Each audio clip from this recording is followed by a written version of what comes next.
Tonight's subject is causation imaginal? I say that it is. I firmly believe that imagining creates reality. And it is my hope that before we close on the 26th of May, that everyone here will be able to share with me some perfectly wonderful case history. That all can testify to the creative power of imagining. That all will be mutually encouraged by each other's faith. I know it can be done. But let us now tonight lay the foundation for our claims. The claims are extravagant, but I assure you they are true. The not original was the speaker. They were always so. I found them in the greatest book in the world, in the Bible. That the ultimate source of phenomena of all sorts is one with imagining that is active in you and me.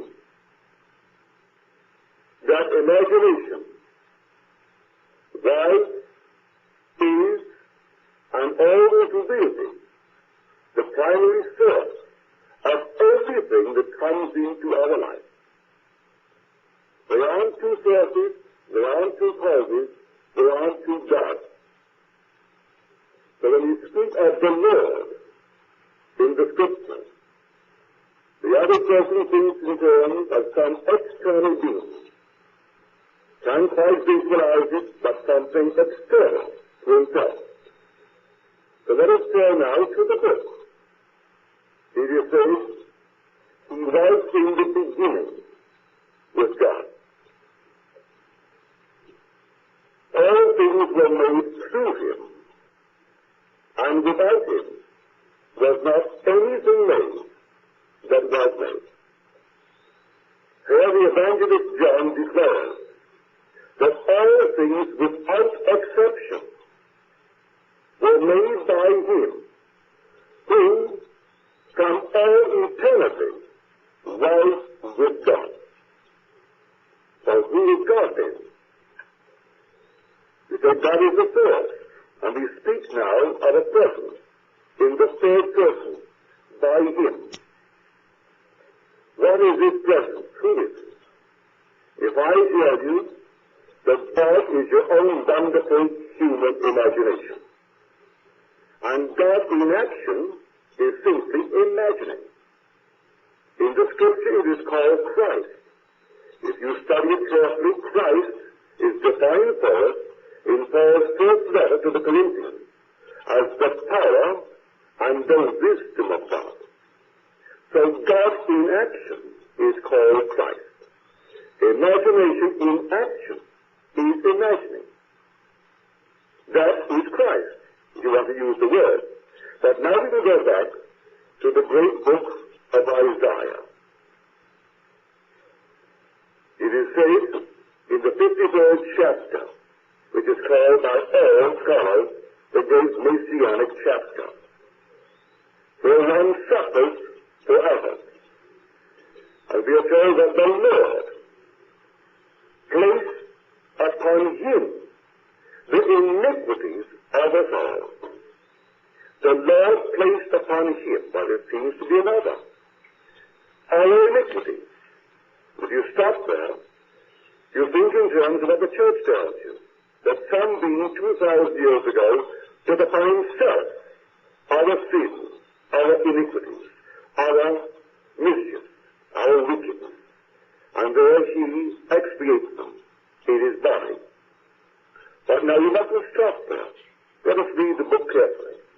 We are told that he has no form that we should look upon him. No form that we should look upon him.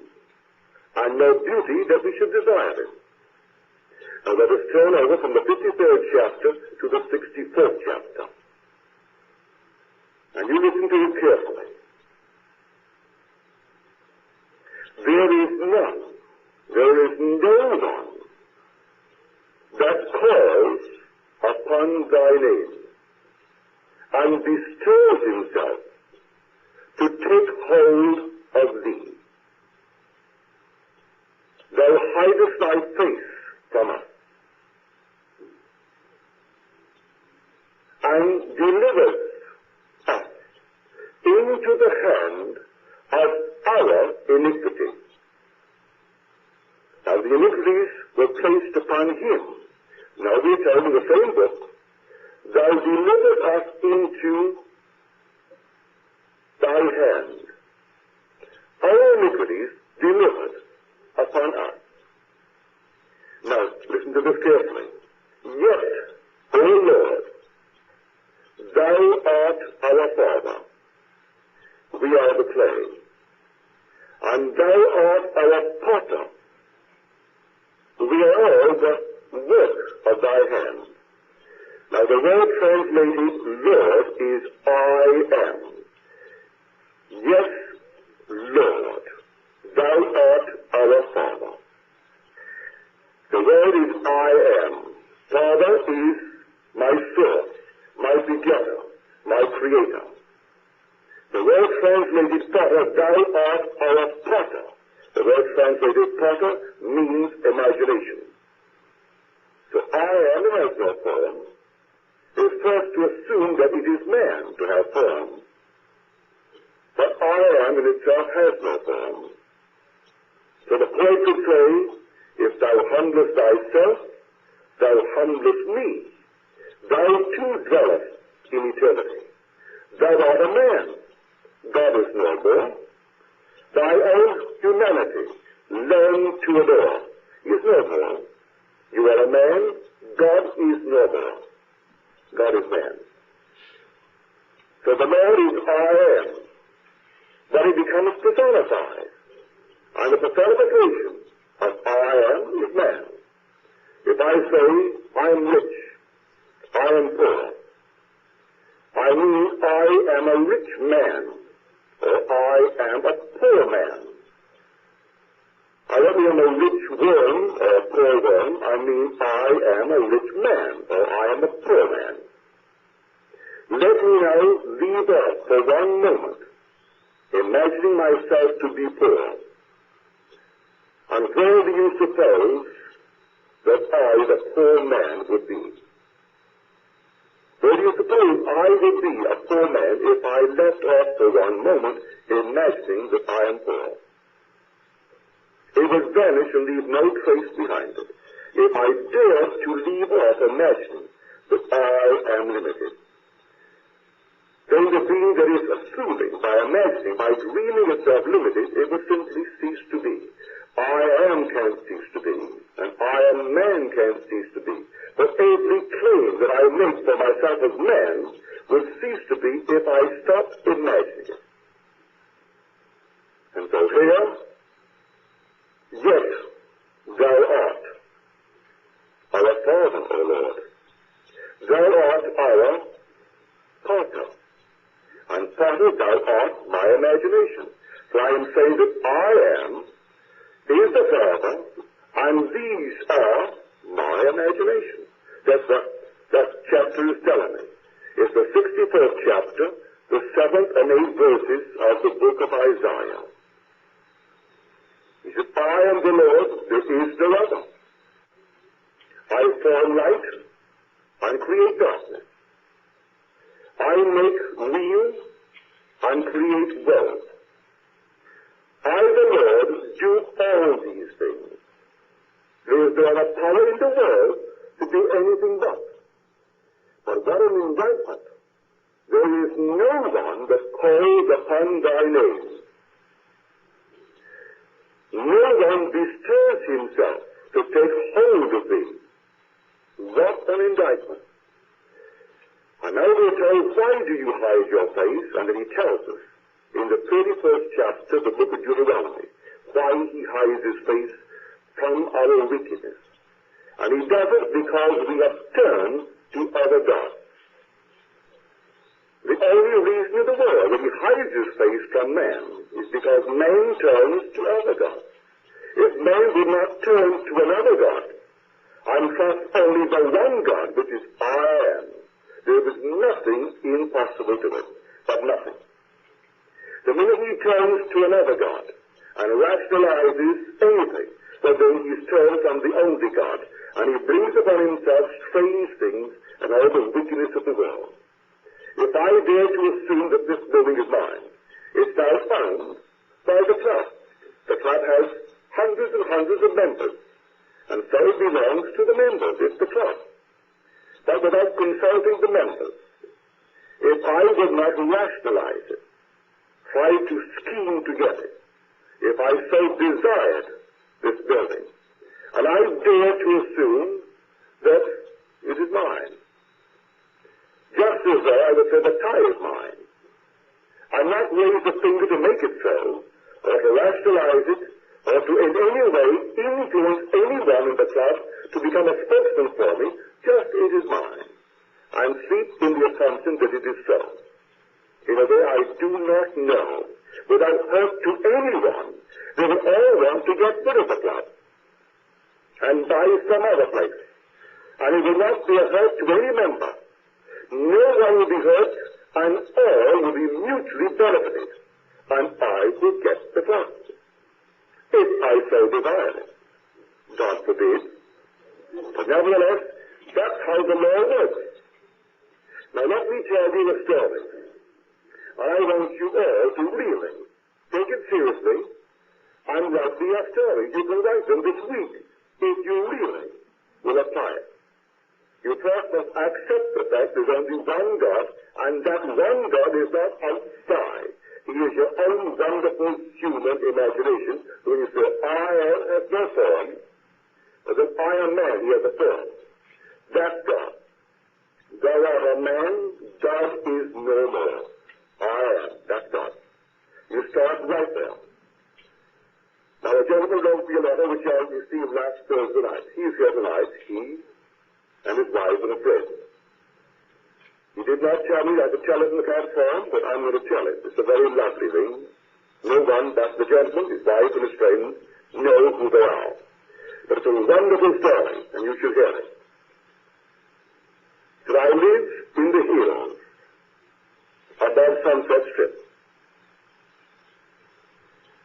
20 feet behind my place, my property, is cleared, and then a straight cliff of 30 feet of decomposed granite. It was cut when my home was built. And behind that, rising, say, 200 feet, is a sheer cliff, covered in brush, for above my home stands behind and above another home. That home was built afterwards. 2 years ago, my broker that handles my insurances, my fire insurances, notified me that because of a disastrous fire in the area, no company would cover my property. And so, those who held it would not renew it. One chap said, if you would clear 75 feet beyond your property of all brush and then plant ice moss, then we might consider it. Well, first of all, the 75 feet beyond my property was not my property, so I couldn't clear it. And secondly, I'm quite sure the owner would not allow it to be cleared, for the first rain, the whole thing would come tumbling down. And secondly, he would not allow it to be planted, and I wouldn't allow it, in ice moss. So, my policy lapsed. It was then that I came across your book, The Law and the Promise. I did not know then that you lived in the city and that you gave lectures. But I imagine what it would be like if I heard you lecture. And strangely enough, I saw this place here just as it is today, with this exception. There was no stage, and the chairs were more comfortable. Well, that's something I can do nothing about. But the chairs were more comfortable. Then he said, I saw you enter stage right. And then as we entered into the question period. This is just an introduction into the book, The Law and the Promise.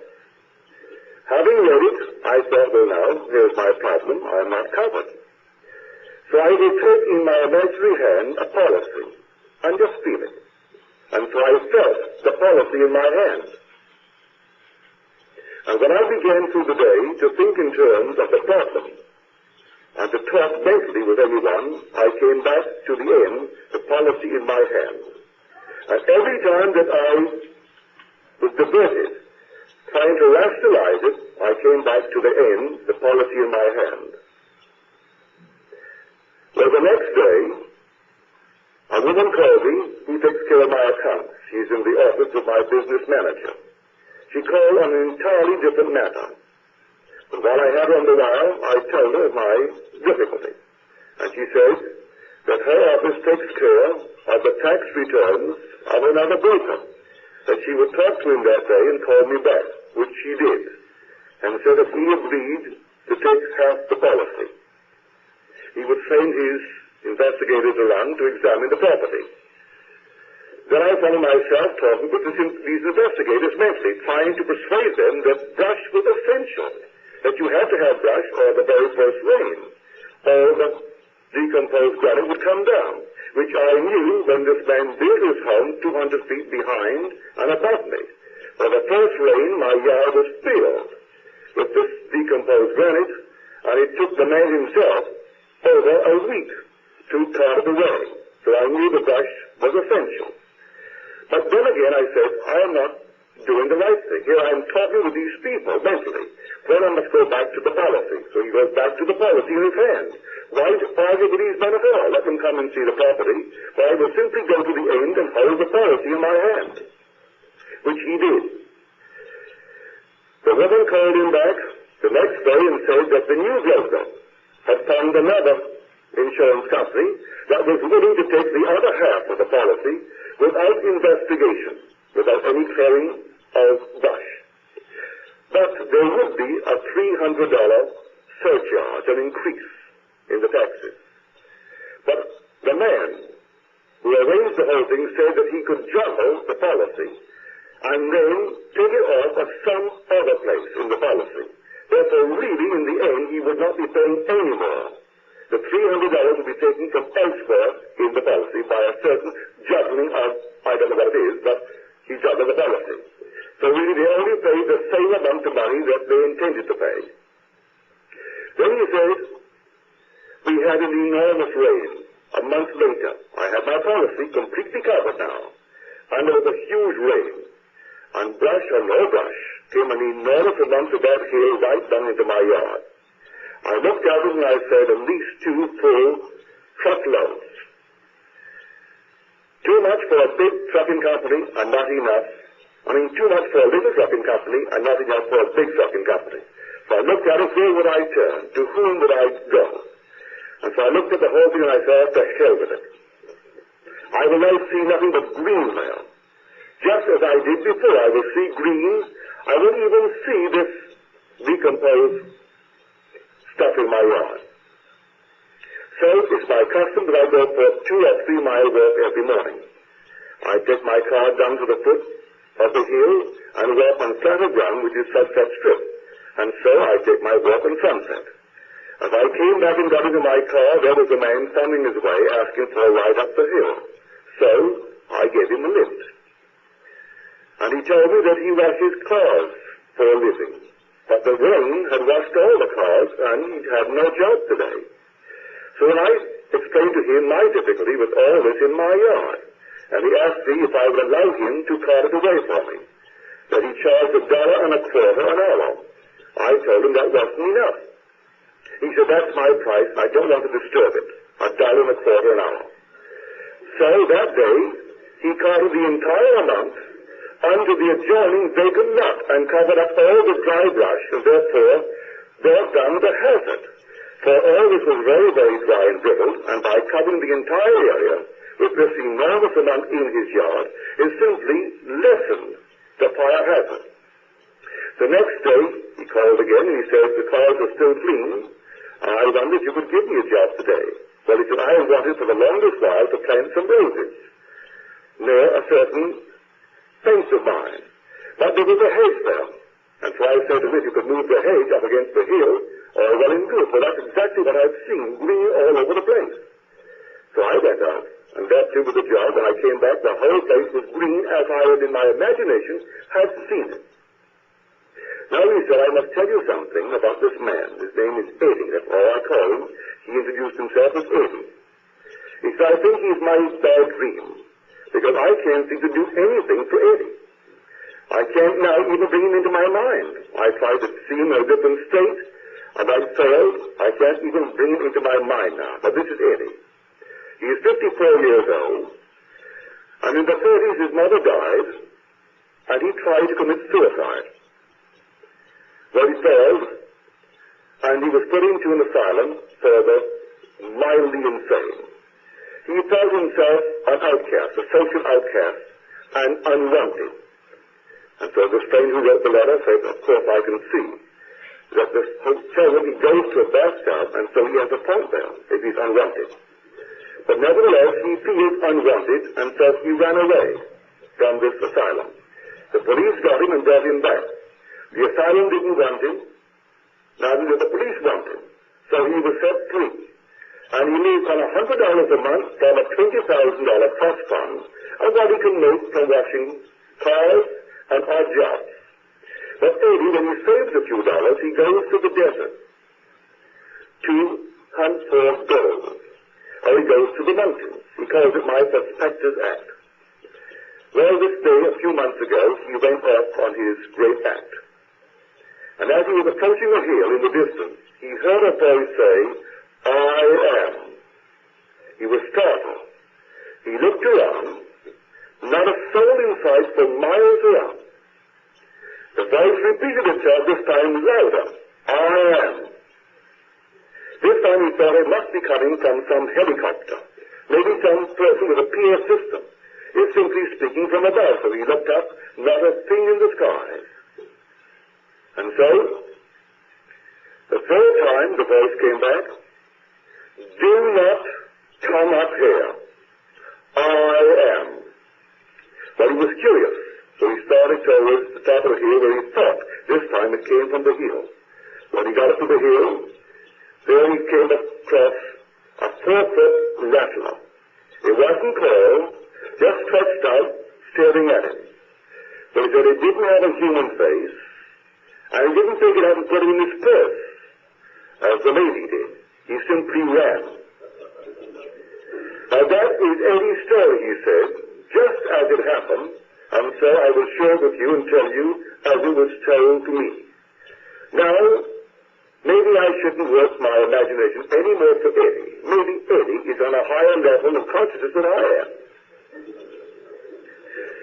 Eddie heard, as everyone will one day hear, as coming from without, what actually is whispered from within.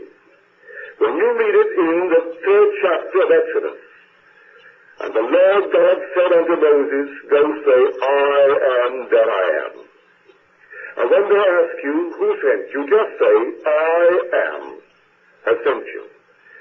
It's written so that when you read it, you will think a man heard a voice actually coming from without, from some bush. And out of that bush, a voice is speaking to a man. No. He heard as coming from without what really was whispered from the depths of his soul. I am. And we come about the burning bush. If you've never witnessed it, I can tell you, your whole being becomes a flame. And you see it. I have seen it in subways. I've seen it on the stage. I have seen it no matter where I am. Suddenly the whole being is though you're on fire. And you wonder why you aren't burning. So you're told of this bush, it burned, and yet it did not consume. It burned, and the tree was not consumed. I have been in the subway, the oncoming sun, and the whole area is aflame. It's burning. But the burning is something like spirit burning. If I took alcohol and burned it, and the whole thing is alive, it's not like a gas jet, where the burning flame is constant. It's not that kind of a flame. It is a moving flame like spirit. If I pour brandy over a plum pudding and lit it, and the whole thing becomes alive, and it moves all over, it burns just like that. And you are the center of the entire burning. It's from the depths of your own soul that you hear it. You hear it, and you think it's coming from without. It's not coming from without. It's coming from the very depths of your soul. I am. So Eddie, living in a tent up in the hills, that's his home, a tent, with a trust fund of $20,000 paying him $100 a month, and what he can pick up washing cars and doing odd jobs like cleaning off the yard of his gentleman, and things of that sort. But he wants not a thing beyond that. He doesn't want to disturb even his $1.25 an hour. The gentleman was quite willing, I'm quite sure, to give him $2 to clear the whole thing, to an hour. No, he didn't want that. He wanted $1.25 an hour. And so I will say to him, he's in the audience, just let Eddie go. The voice is calling out, and to Eddie it seems to come from way out in space. Even so far up in the skies, he thinks some helicopter is passing by with a PF system. It must be from there because it seems so much on the outside of Eddie. It is on the outside, but that voice calls and calls and calls. So when we hear these words, there is no one that calls upon thy name. No one bestirs himself to take hold of thy name. They're always turning on the outside, and we are told the one grand sin that causes him to hide his face, that they have turned to other gods. Today, not only 1 billion Christians, but maybe 600 million Mohammedans, they turn to Mecca several times in the course of a day, flatten themselves on the sun wherever they are, and point towards Mecca, some external god. And you go to the synagogue, and they have a holy book on the tablet. As they start reading the grand word Yad-He-Vav-He, if you ever gone to shul, gone to the synagogue, the minute they come upon the word Yad-He-Vav-He, whoever is the reader covers it with cloth, that he may not look upon the holy name. Everything is on the outside. And so, this indictment, there is not one, well, that seems tremendous, bold accusation, not one who calls upon thy name. Not one bestirs himself to take hold of thy name. And because of this, you turn your face from us. And what have you done now? Not only have you turned your face from us, but you now deliver us into the hand of our own iniquities. And we are lost in our own creations, and we don't realize it. We don't realize what we're doing. So all the wickedness that surrounds us is self-begotten. For there is only God. My Father, as you are told, the Lord, which is I am, is my Father, and my Father is my own imagination. So I am self-begotten. So I make the statement that you come out, and you alone come out. It can't be. It must be some other being. No, it isn't. You yourself come out of your own self-imposed grave. God comes out. There is no other. There's nothing but God, and God is your own wonderful human imagination. If you will take what this gentleman did, he read it from the book, The Law and the Promise, and he held on to feeling. He took the end. The end is where we start from. In my end is my beginning. So I go to the end. What was the end of this case? If he had the policy, and the policy was in his hand, signed by both parties, there's a contract. Must he now argue with those who come to investigate? That's behind him. The policy can't be signed and in my hand when they're still examining my property and bringing in their verdict for the ones who said them. That must be behind me if I hold the policy. So every time he, through reason, through habit, will turn to analyze the picture and try to persuade them that this thing must be full of brush, or else the first rain is going to bring the whole hill down. And as he began to analyze it and to rationalize it, he remembered. That's not what he teaches.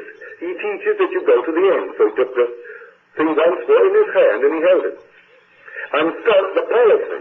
Well, the policy could not be in his hand, signed by both parties, until something to be done about it. It's a contract. So the whole thing is done. If you know exactly what you hold in your hand after the event, hold it in your hand. Then let some woman call you, in his case, a woman called on a different matter. And at that very moment he thought, well, I'll tell her my difficulty. Then she knew someone whose tax return her office took care of. as she would see him that day, and call back. The man, without seeing it, he took it, sent the people over, yes. And the second party, the next day, they didn't even come to see the property. They made no request to remove the brush and took the other half of the policy. And the $300 surcharge was adjusted so that it wasn't really $300 more anyway. So I say to you, believe me, not a thing comes into your world that you did not draw by some imaginal act. Not a thing happens to man, no matter how wicked it is, that he himself does not bring it into the world by his own imaginal act. Imagining creates reality. Believe it. Because imagining is God in action. Imagination is God. Imagining is God in action. If you prefer the word God and Christ, well then God is your imagination, and Christ is your imagining. That is the activity of imagination. So I say man's imagination is manifested in the imaginations of men. Like the one who took the other half without even investigating, he had to, for the policy was in the man's hands. And so there was a mutual benefit to the entire picture. So I know from the big fire we saw here one night, my dentist, he was right in the midst of all the flames, and they were all falling all around. I went through this door here, into my little room in the back, and saw these things going up in flames, one after the other. Jim's house didn't have one shingle. And I can see the tree now, eucalyptus tree, that was completely fair on one side, outside of his property, and yet not on the inside. Of all trees, eucalyptus, full of oil, that all goes up, fair on one side and not the other side. And the only thing that he could have lost, and some flame not thinking that Jim was in the city, that he and Sarge might have been away, I know the whole thing was aflame, a thing went up the hills in spite of all the fire department, went into the home, and he heard a door slam. And then he thought he heard footsteps. And when he rushed into the dining room, someone, like so many people, were like wolves. They live on the hurts of others. They think that way. And someone, seeing this enormous flame, knowing that no one will be in the house, rushes in, takes Jim's lovely rug, one of his scatter rugs, oriental, and took all of Jim's silver and put it into the rug. He was just about to tie it to escape, saying the footsteps he heard, a stranger Jim's came, uninvited, and saved all the silver. So Jim did not lose one shingle, not a spoon, he lost nothing. And that Jim lives this way. He isn't here tonight, but when I went to see the home, and the brush all over the place burned, that was the night that Aldous Huxley's house went right down to the very ground. And Aldous himself, in one of his books, he said that he had motives for not wanting the world to have meaning. Consequently, he assumed that it had none, and without any difficulty, found all the reasons in the world to support his assumptions. So, he wrote it in his book that the world had no meaning. He didn't want it to have meaning. So he had this most glorious library. First editions, not only his own first editions, but the Lawrence gave him first editions of his own lovely works. All kinds of lovely things and art objects, which he intended someday to give to maybe UC or some other great college. And not one thing was saved, only the suit on his back and the last manuscript. Because Aldous really believed, seeing the whole confused world, it had no meaning. He could not believe in a God, not really as we believe in God. He couldn't believe in his own I amness. He believed in only that which science could in some way bring out. And his own grand ancestor, Thomas Huxley, when Thomas Huxley one day was asked in the presence of another scientist, if you saw a great big object rise from here and float through space unsupported by any known power to man, what would you say that you just see? And the other scientist answered first. And he said, well, I would say I've just witnessed the suspension of the laws of gravity. Well, Thomas Huxley, being more I would say, profound in his thinking than the other scientists, he said, I wouldn't say that. I would say, I have just witnessed the operation of a law of which I am totally ignorant. If gravity is absolute, it can't be suspended. So if I saw what you just described, I would say, I have just witnessed the operation of a law of which I am totally ignorant. There may be a law that where it's operated, gravity, as we understand it, doesn't function. While the other one couldn't conceive of any law coming into being that could put at naught what we considered gravity to be. Yet he didn't take that page from his ancestors' book, because he really believed it had no meaning, none whatsoever. And so live life fully, have all the excitement that you could, if the body and time allowed it. But outside of that, he couldn't quite see the meaning behind it all. I said there was meaning for every little thing that happens in this world. Another thing could happen, but nothing could happen unless it was supported by an imaginal act. Now, the imaginal act may be delayed in coming. As far as your vision goes, it's not delayed in its own motion. But you may be anxious, and you may think it's delayed. It's taking too long. It isn't taking too long for itself. Every vision has its own appointed hour. It ripens, and it will flower. If it belongs to the individual, then wait, for it is sure, and it will not be late. Just wait. You plant the imaginal act now, and don't waver. As you find yourself moving into some other level, come back to the end. For you always plant the end.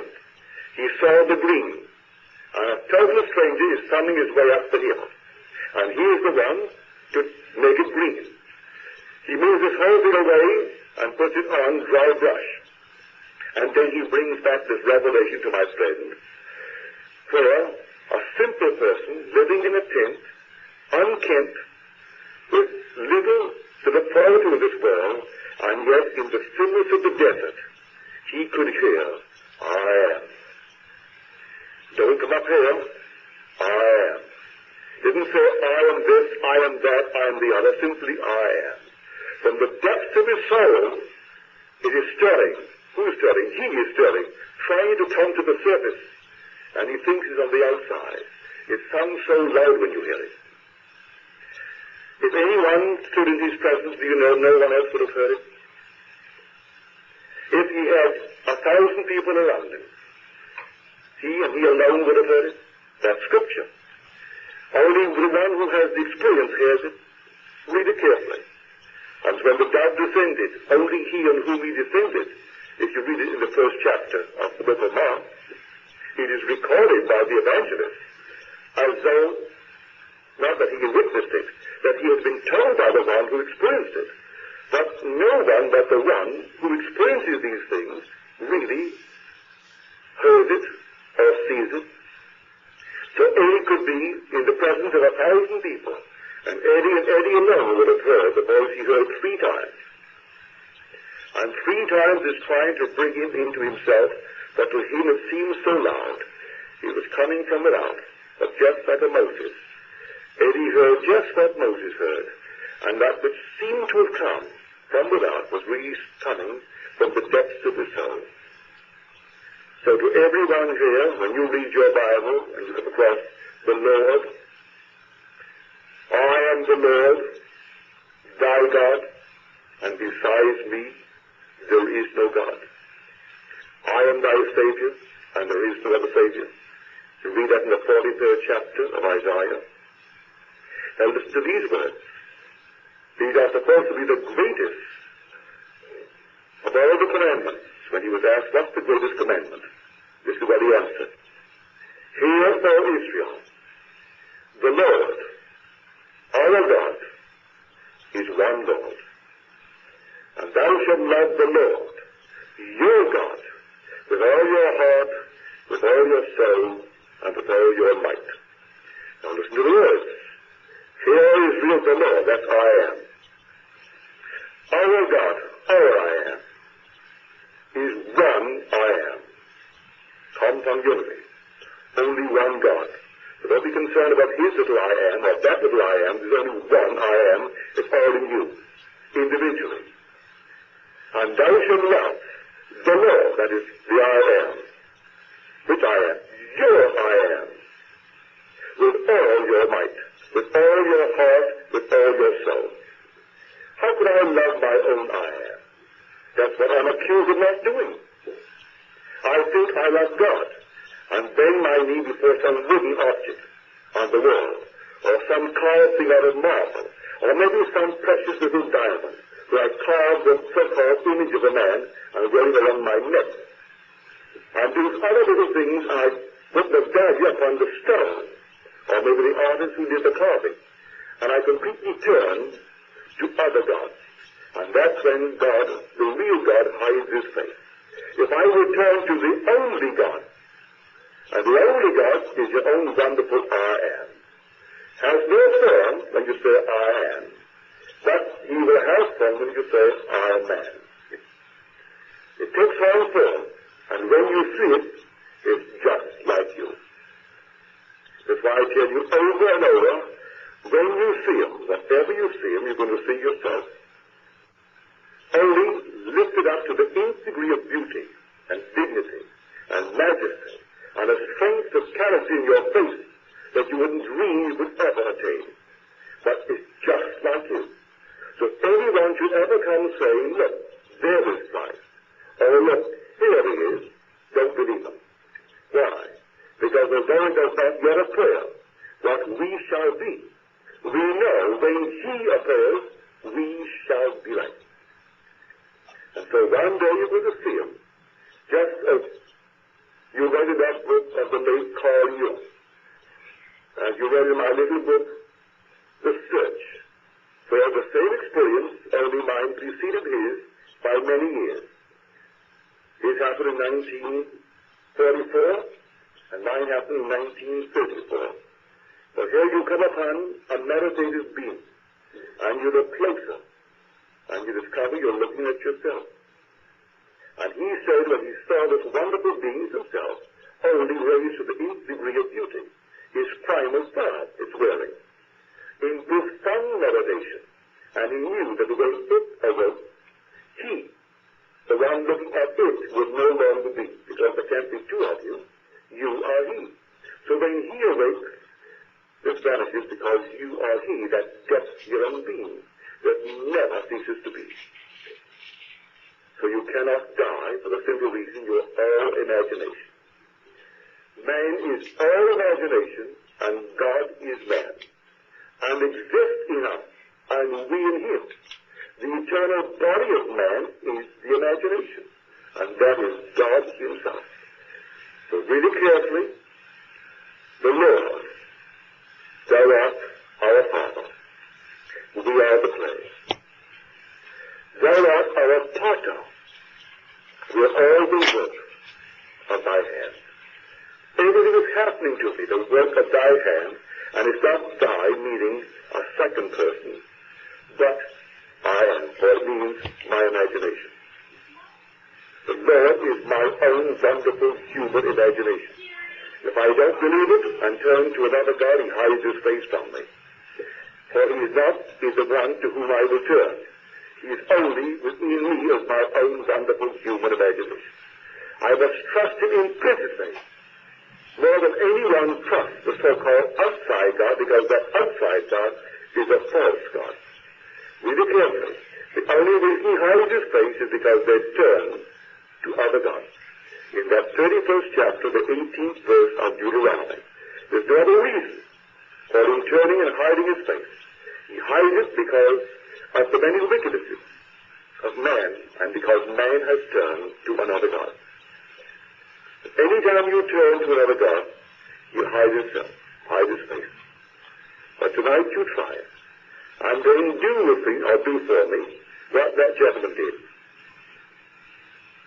That came unsolicited. I'm going to solicit your letters, your case histories.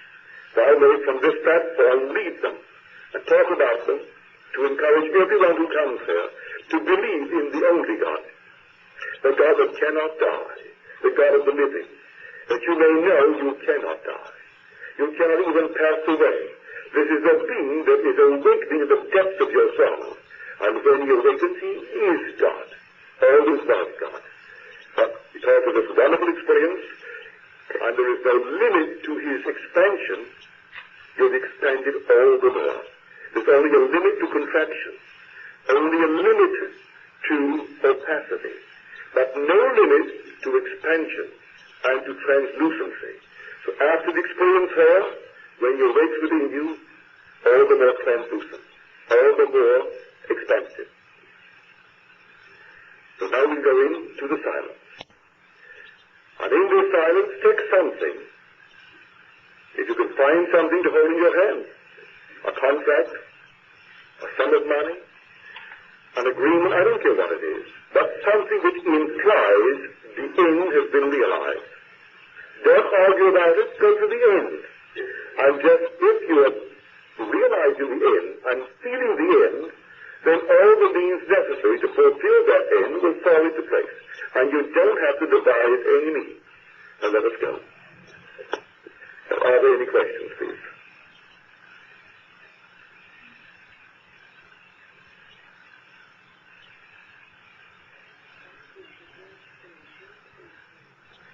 Why did the boy say, don't come up here? My dear, I could not tell you what that meant.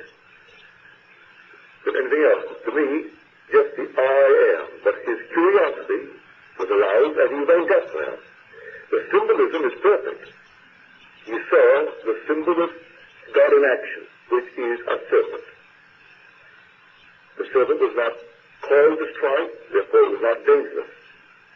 But he, in his frightened moment, ran, which I dare say everyone would have done. But he ran from the uncalled rattlesnake.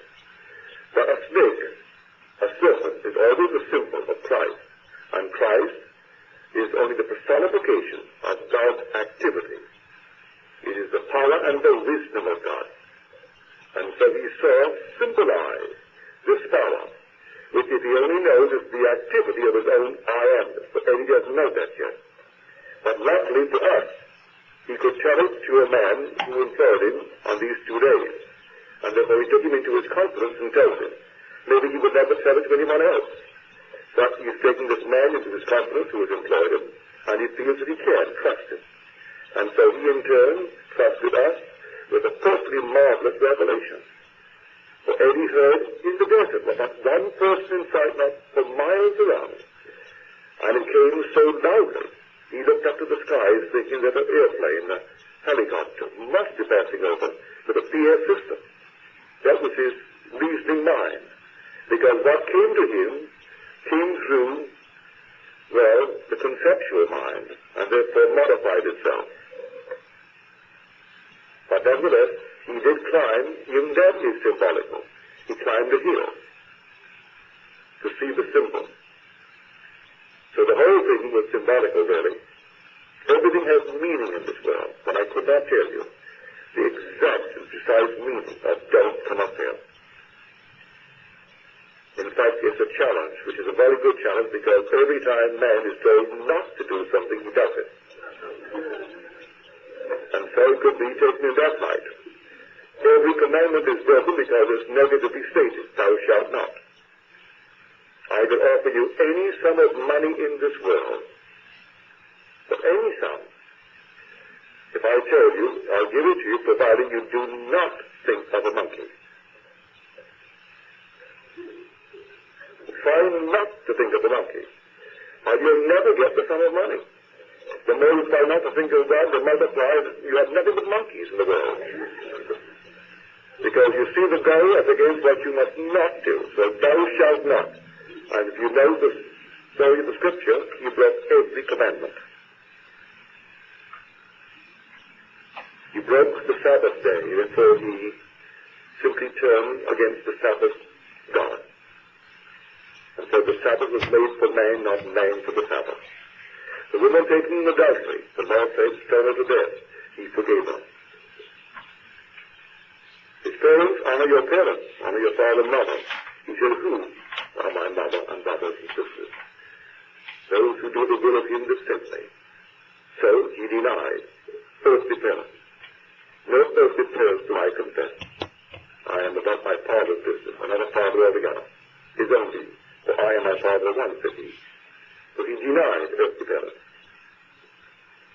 and for every commandment he broke, because they're all written negatively. Thou shalt not. But in the Sermon on the Mount, the whole thing is positively done. Everything is on the positive side, nothing is stated negatively. Yes, ma'am.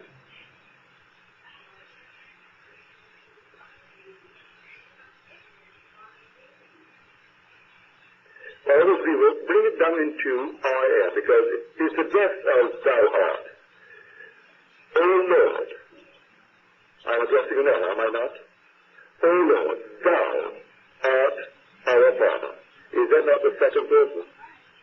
Now take the word Lord and analyze it. I'm addressing I am. But I am cannot be second person. Can it be? O Lord, the word Lord is a translation of the Hebrew letters Yod, He, Vav, He, which by definition means the self-existence. I am. So the words in the 3rd chapter of Exodus, when it is stated, go and say, I am, have sent you. The word translated I am is Yod, He, Vav, He. The same word is translated Lord, where you see Lord in the Bible, or they use the other word Adonai. But mostly Yod, He, Vav, He. Because the Hebrew does not like to take the name out of the idly. So he tries not to pronounce the name of Jehovah. So we take, well, we don't really object to it, so we use the word Jehovah. But the Hebrew will not. It's funded. It's the unutterable name, which is I am. For the average person, the whole vast world is unwilling to assume I am an unclean. He feels unclean. Who am I to make that claim? He thinks, because he's taught that way. The priesthood.